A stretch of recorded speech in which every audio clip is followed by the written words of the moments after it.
ಅಹಮದಾಬಾದ್ನಲ್ಲಿ ಭರ್ಜರಿ ಗೆಲುವು ದಾಖಲಿಸಿರುವಂತಹ ಟೀಂ ಇಂಡಿಯಾ ಇಂಗ್ಲೆಂಡ್ ತಂಡವನ್ನ ಕ್ಲೀನ್ ಸ್ವೀಪ್ ಮಾಡಿದೆ.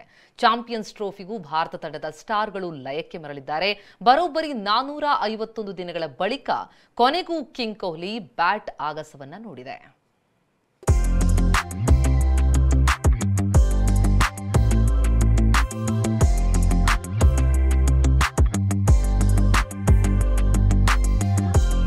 ಇನ್ನೂರ 14 ರನ್ಗೆ ಇಂಗ್ಲೆಂಡ್ ತಂಡ ಆಲ್ ಔಟ್.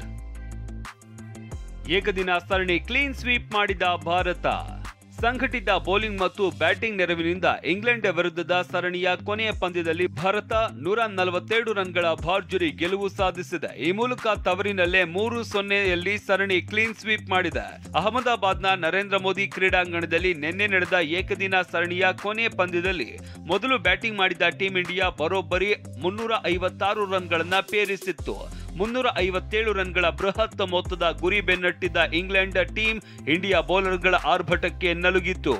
34.2 ಓವರ್ನಲ್ಲೇ 214 ರನ್ಗಳಿಗೆ ತನ್ನೆಲ್ಲ ವಿಕೆಟ್ಗಳನ್ನ ಕಳೆದುಕೊಂಡು ಸೋಲೊಪ್ಪಿಕೊಂಡಿತ್ತು. ಗಿಲ್ ಭರ್ಜರಿ ಶತಕ, ಕೊಹ್ಲಿ ಅಯ್ಯರ್ ಭರ್ಜರಿ ಅರ್ಧ ಶತಕ. ಚಾಂಪಿಯನ್ಸ್ ಟ್ರೋಫಿಗೂ ಮುನ್ನ ಲಯಕ್ಕೆ ಮರಳಿದ ಸ್ಟಾರ್ಗಳು.